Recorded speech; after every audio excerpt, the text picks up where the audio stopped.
welcome to the Real Secrets of Magic podcast, the show that celebrates possibilities and reveals the practices that anyone can use to create them.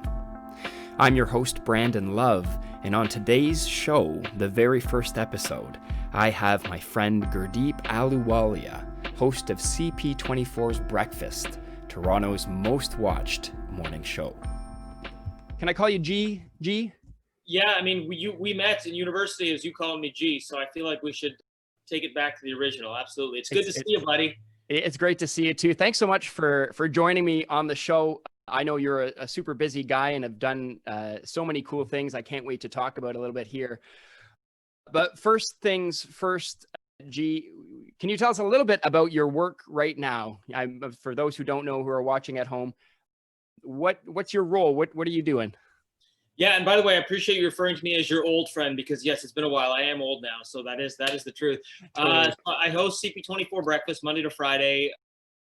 It's Toronto's #1 morning show, and it's really early. That's the crazy part of my job. It is. I'm on air. I'm actually the first person on air in all of Canada because even our competitor shows start at like 5:30. I'm on air at 5 a.m. So up at about 3, at the studio by 4:30, and then on air for 5. It's right till 9 every morning. And our show it's a little bit everything. We obviously do news, which is mostly my role, but we have a lot of fun. We do contest games, celebrity interviews, just talk about, our whole mantra is what's Toronto talking about. So it's just sort of the, what are people buzzing about, what's trending online, that kind of stuff. So it's a little bit of everything. I like to think of it as infotainment, if you will. Oh, I love that. And on this show, I want to dive in a little bit to the magic that you have made, because we knew each other in university, as you said, going back, I don't want to say how many years, but in those, a bunch, right? But in those days, I knew you as a Welcome Week rep at McMaster. I knew you as a gregarious, outgoing, energetic guy. And I knew a little bit about your plans for the future, your interest in sports and in broadcasting in general. But maybe you could tell us a little bit about the magic that you've made. Yeah, I mean, and if I could trade my magic skills for your magic skills, I'd make that trade in a heartbeat because like I said, I knew you as just Brandon Love, who did everything at McMaster, and you did magic tricks, and you were involved in Welcome Week, and everybody wanted to be you. So I turn into a 5-year-old kid when I see magic, so I'd much rather have that skill than what I'm doing now. That said, life is pretty good right now. It's been a long, weird, unpredictable, winding road. I always say to people, and I still sort of mentor young people in the industry, if you talk to 10 different people in my industry, if you were to do this interview with 10 different people in the industry and ask what path they took to get there, you'll probably get 10 different stories. Because in my career, it's not like, with doctors, you go to med school, you become a doctor, you go to law school, you become a lawyer. There is a clear linear path to what you want to do. You could go at, many routes to sort of to get into broadcasting. I went to McMaster, which is not known for its journalism program, which it actually doesn't have. I did mass media communications after, switching out of business. I got involved with the school newspaper, the school radio, and that was where I really sort of fell in love with the idea of media. And I decided, that's what I want to do. I think everybody has their aha moment in life. Some people get it when they're 15 and they figure it out. I got it when I was 19 in first year university. Some people get it much later. I have friends who are in their 30s and still are waiting for that moment of key inspiration. And I hope that it's coming to them. But once you figure that out, I think then it's on you to, half the battle is figuring out what you want to do. The other half is going and getting it. So for me, I got so involved at university and then, was sort of well established on campus, but I didn't know if that had any relevance in the real world outside of the McMaster bubble. So I started to put together writing samples and radio samples and just started blasting it out to anyone and everyone I thought might be interested. Magazines, newspapers, radio stations, television stations, and just trying to get an internship anywhere. And this is really nerdy, but in 4th year university, when I went home for Christmas to my parents' place, I sat down and made a Microsoft Excel spreadsheet of like 30 places I wanted to work. And it was everything I mentioned, every form of media. And I ranked them from 1 to 30 in terms of most desirable places. And then I just started, this is 2005. So the internet wasn't what it was not everyone had, Twitter wasn't even a thing. Social media was relatively young. So it wasn't as easy to access people and organizations. So I was trying to find websites, contact numbers, whatever, and just hit up a bunch of places and tried to play the law of averages game, right? It's like, I don't know, it's like if you're at the bar, which you can't do now in COVID, but you ask 15 people to dance with you, you might get 13 rejections, but you get 2 people who say yes, and there you go. I don't know if that's an appropriate analogy anymore, but anyways, I heard back from like 8 places out of the 30, and I managed to get 3 interviews. And Brandon, this is where a bit of the kismet or the luck comes in. The 3 places that actually gave me an interview, believe it or not, were my choices 1, 2, and 3 on my list of 30, which is just insane, right? And they were TSN, The Score, and the Hockey News. So I managed to land an internship at TSN, and they said, okay, great. When do you graduate? April. Awesome. You're starting the next day. I managed to get an internship at The Score. And the Hockey News, I managed to actually convince them to create an internship because they didn't have one. And they said they just don't have the budget to hire anyone. And I said, free labor, why not? And I actually convinced the publisher in that meeting to take me on as their very first intern. And it's funny, if you look at the Hockey News' masthead now they have an army of interns because they realize this free labor thing's pretty good. After about 6 months of interning at all these places, I managed to turn all 3 into part-time paid jobs. So I was working 3 different writing jobs behind the scenes, 2 TV stations, one magazine, and just learning the business behind the scene. It was almost like being in a specific university or college program where you're getting like a hands-on learning experience, because I really knew nothing about TV in university. And after a while, I put together a demo tape. After I got to know some of the reporters, I'd go out and shadow them on their shoots, and some of them were nice enough to help me put together this sort of crude, rough demo tape. But what that demo tape does, it's like your passport. Once you have that passport in your hand, you can start sending that out to places, and some might give you the time of day, some might not. It goes back to that law of averages thing. And I was sending out, this is again back in the day where you actually send out physical DVDs. Now people are emailing out their YouTube links. Right. I sent it out to stations all over Canada. Again, heard back from not many. You got a couple of sniffs here and there and a few failed auditions, and eventually landed an on-air job at a small channel in Mississauga, Rogers Cable, which like nobody was watching, but it was good because I was so nervous at the beginning and mistakes were made every single show. But again, this was sort of like Twitter was in its infancy, and there were probably about 500 people watching at home. That's it. So, you wouldn't get lit up for a mistake. It was a good place to really work out the kinks because we were all very rough around the edges. So that by the time you get to a much bigger platform, you're much more polished. And from there, it was sort of jumping around from station to station until I sort of wound up where I am now. I love that. I love that you started with the nerdy spreadsheet, because one of the, one of the key components, as you said, is figuring out what the aha is. That's half of it. The other half is doing the work to get it. But I regularly ask people, what would you do if you had magic powers? People see magic and everybody says they want to do magic, or they want to know the secrets behind magic. But really, I think the burning question is, if you had magic power, what would you create in your life? And you started with this very clear kind of vision, and we're able to like put it to paper and then go from there. That's like the starting point from which all of this work and the path, as you say, could have meandered any direction. Thanks so much for diving in. You've answered the question that I wanted to get a chance to ask you. So I'm going to ask you now anyway. How did you do it? It's the question that I get asked. I jumped the gun. Sorry. That's okay. You're tipping the hand before even necessary, which is what magicians are not used to. So that's perfect. What I would love to know now, and you've shared a little bit of the journey, and you mentioned a bunch of like trial and error.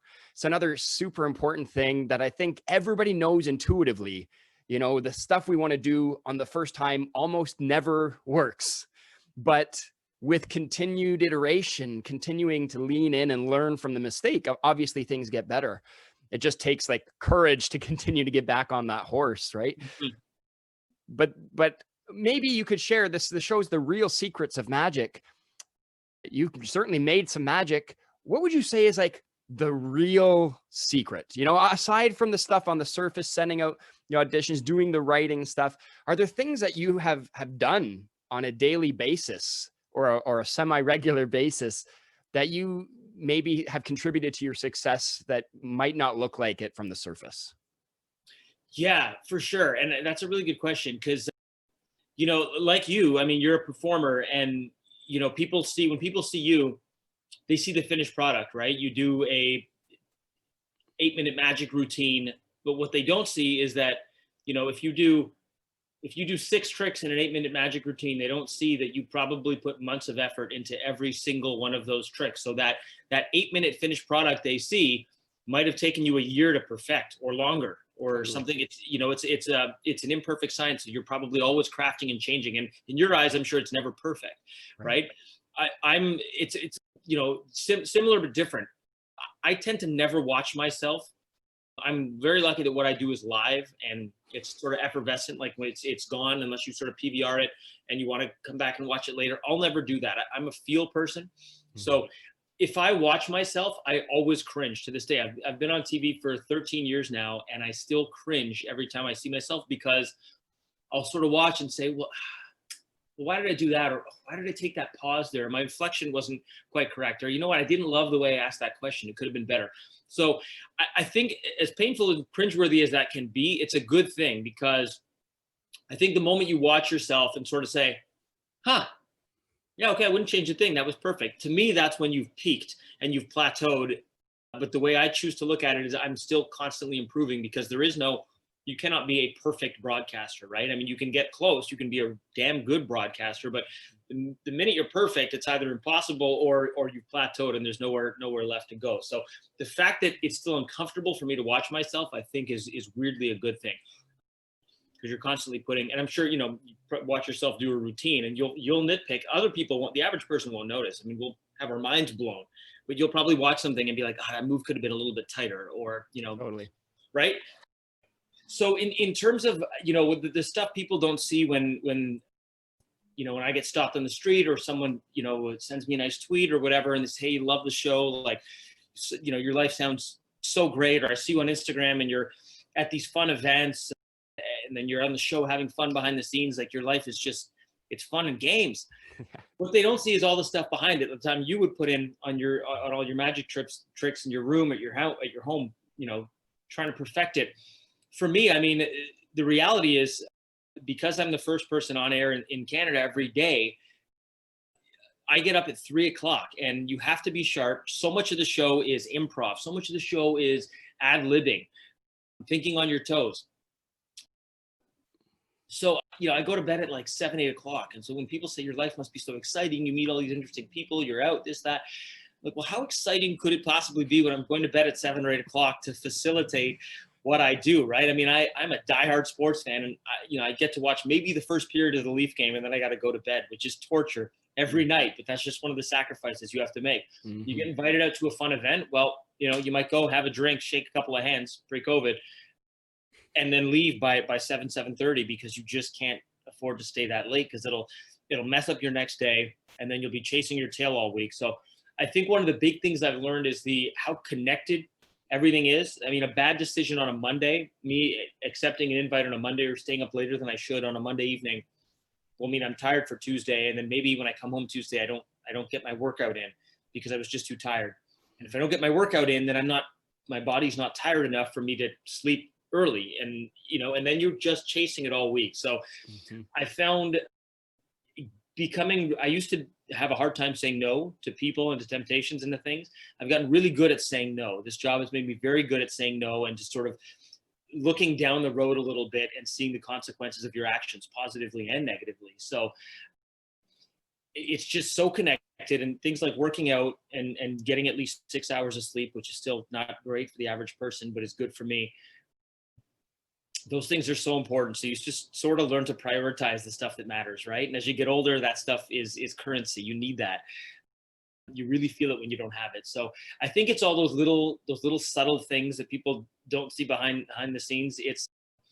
I'm going to use a word that probably sounds boring to people in their 20s. It sounded boring to me when I was in my 20s. It sounded like you were settling.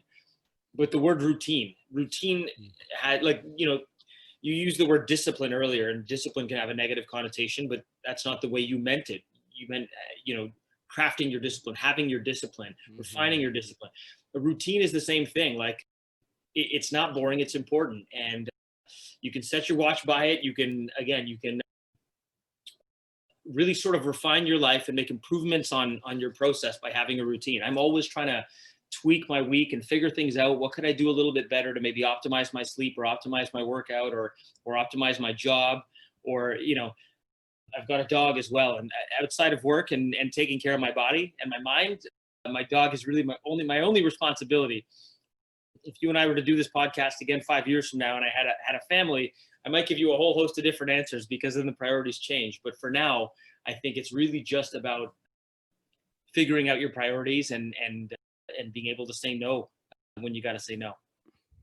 So powerful, for sure. Thanks, G. You mentioned like routine as connected to discipline. I like thinking about the different, because the truth is everybody has routines already. Whether you've chosen them or not is a different story.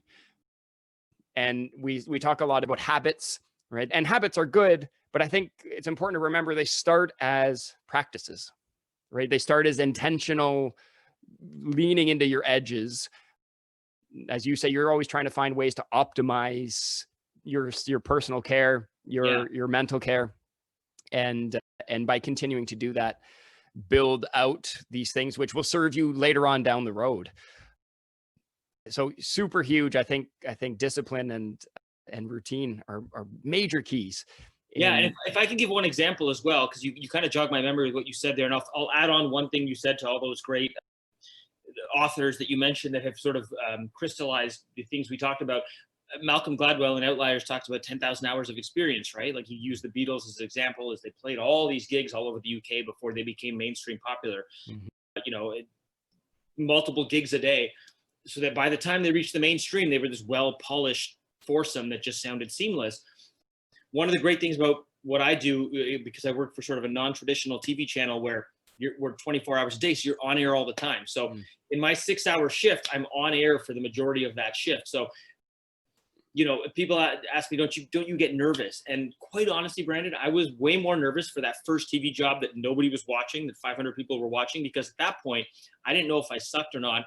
I didn't know if I was actually cut out for it. I didn't know if I had a future in the industry. So I felt like every show was me trying to prove myself to be like, yes, I do belong here. Yes, I am capable of this. And I was legitimately nervous for every show.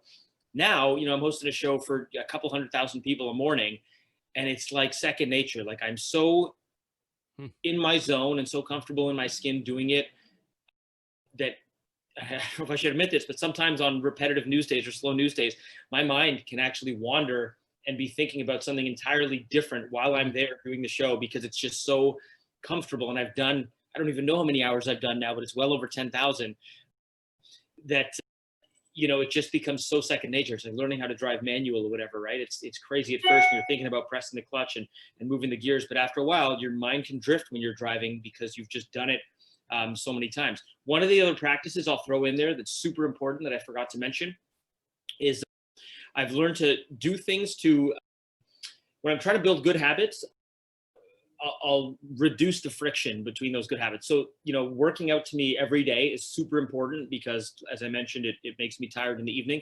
Some days I'm really tired. I don't want to work out. So what I'll do is when I come home from work, even if I'm not working out for like 3-4 hours, I'll come home, get out of my suit, and I'll put on my workout gear. I'll put on my compression leggings, my shorts, my workout top, and I'll just be in that all day until it's time to work out. Because then when 3 o'clock hits and it's workout time, I've removed one layer of friction. I'm already dressed. So if I don't work out at this point, then I'm just a loser who's wearing workout gear all day and for no reason. So I'll do as many little things as I can to reduce the friction. Similarly, I will increase friction if I'm trying to break bad habits, right? Make things just a little bit tougher. We all love cheat food. We all love junk food and all that stuff. And I know I tend to, give into that a little bit more on weekends, but I make it hard for myself. I do not purchase cookies. I don't buy chips. I don't keep it here in the home, because that way, you know, those moments of weakness where you are craving it, if it's there, you're going to eat it. But because I have to physically leave my place, go to the grocery store across the street, and then buy it when I'm craving it, I've added all these extra steps of layers where in those moments, I may change my mind in the process of, oh, okay, I got to put on my coat, grab the dog, head outside, go to the Sobeys, do it. So I use that practice to sort of help me, and also to sort of, I guess, create extra friction with things I'm trying to change. So that's been something that's super important for me. And that's one of the things that I'm constantly sort of tweaking. Gold. There's so much value in that, G. Like the concept of friction when changing or breaking habits and introducing practice. I love that. I had a friend who once told me he wanted to run a marathon, and knows that to run a marathon, you need to train and run every day, but really, really struggled to do that. And so made a goal not to run every day, but made a goal to put on the running gear every day. Get the running gear on, go out the front door. And if you made it there, you achieved the goal. But of course, once you get out the front door, I'm like, well, I've got the gear on. I might as well go for a little run. Might as well go for a run. Yeah. Really, really brilliant stuff, man. So useful. And I hope our listeners and viewers are taking some value from this. G, we've been chatting for a little bit here. I want to say thanks so much for your time. And I know you're a busy guy, but this is so valuable. And anybody who's interested in broadcasting or in creating magic in whatever field it is, I think these ideas you've shared are really helpful and speak to the importance of setting up the right practices. So thanks so much for joining us on the show today for one of the first episodes of the Real Secrets of Magic podcast. Hey, that's my pleasure, Brandon. And, you know, just, I want to say to people, don't be afraid to, you see Brandon do his thing and it looks so awesome. You may see me or other people who you think this is great, but again, you're seeing the final product. So if you start down a path and it's not awesome right away, that's fine, because you're going to fail. You're going to fail many times. That's all the stuff people don't see to get to that awesome final finished product, whether it's learning the piano or learning magic or doing whatever. Just know that there's a process and it's going to take some time. I'll leave you with one real quick story, if that's okay. Totally. Love it. This is a story. I'm just going to share a story of failure, which people may not know, but it was devastating at the time, but it was really important in my process. And you don't see the value of it until much later. The very first audition that I got to work at CP24 was not the actual time I was hired. So this was, I started with them in 2009. I had an audition in 2008 when I was still working at Rogers Cable. And this was the audition of my life. I was going from cable to the #1 channel in Toronto. So I was nervous as hell. And I also didn't know downtown Toronto that well. The audition was at 11 a.m. I remember this so well. It was a hot June summer day. And I was running a little late, as I do. And I couldn't find parking. So I finally parked a couple blocks away, and time was getting tight now. So I'm in a full suit for this audition, and I'm now sprinting down Queen Street in downtown Toronto to get to the front door here for this audition of my life. And I pulled the absolute quintessential thing you do not do in a job interview. I was 5 minutes late. I run into the lobby at 11:05 for an 11 a.m. interview. And the guy who had booked me for the interview, his name was Tony. And I was just praying in my heart that he was not there waiting for me, that maybe he was running a little late too. And I get into the lobby, I'm huffing and puffing, and I see a guy there kind of looking impatient, looking at his watch. And he goes, Gurdeep? And I'm like, yeah. He goes, Tony. He's like, you're late. And I'm like, oh, I'm sorry, I couldn't. And before I could even explain, he's like, let's go. So, you know, if current me could go back to, 20, 24, 25-year-old me at that point and give some advice, it would have been like, hey, man, just go to the bathroom, take a minute, calm yourself down, and deal with this. But he rushed me right on set, put me up on the anchor desk, and said, okay, here, we're going to read some news, and we're just going to see how you look, see how you sound. I got on the desk, and I'll preface this part by saying I'm not a sweater. I'm not somebody who sweats a lot in my normal life, but the nerves and the heat and the running and the being late, I started anchoring, and he came out about 2 minutes later and was like, hey, are you all right? He stopped me halfway through the read, and I was like, yeah, what's up? He goes, are you sure you're okay? I'm like, yeah, what's going on, Tony? And he leans in and he goes, you are sweating profusely. And he gave me a mirror, and I'm telling you, Brandon, it looked like an after court interview of like an NBA player or like a Hockey Night in Canada intermission interview with just beads of sweat coming down my face. And he goes, take a minute, go wipe yourself off, come back, and we'll try it again. So went to the bathroom, wiped myself off, had some water, came back.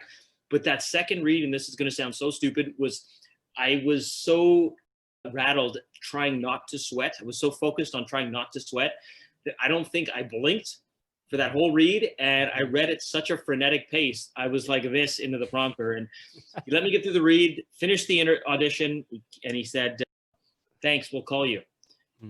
They did not call. I did not get the job, and I went home and I cried, and I was just like, I just blew the biggest audition of my life, and I'm just not made for this stuff. I got an audition a year later, went in, landed the job. But the point of that is I felt like I was at my lowest point at that point and thought about maybe I need to rethink my whole plan because I don't think I'm cut out for the big stage. But I just wanted to put that out there because whatever you're doing, you may have a moment like that, but to really create your own magic and to get to that final point, you gotta just plow through those lows. Oh man, I got goosebumps because I know I've had moments like that. I know anybody who's ever experienced success has a story of such great shame. Abject failure. Yeah, and it becomes like a badge, right? It becomes a little bit of a stripe that you've earned on the way because it's inevitable. It's inevitable. Yeah. And the more we accept that, I think the better a chance we have at getting where we actually want to go. Great. Well, thanks so much, G, for joining me on the Real Secrets of Magic podcast, and I wish you all the best as you continue in the world of broadcasting. I can't wait to see what's next, and I'll be watching from my TV over here in Hamilton. Awesome. Thanks so much, buddy. Thanks for having me on. I'm honored. Cheers. I'm convinced that anyone can make magic when they've got the right practices. And I hope there was something in this episode that will help you create possibilities in your life. Thanks for tuning in, and be sure to follow @BrandonLoveMagic for more possibilities.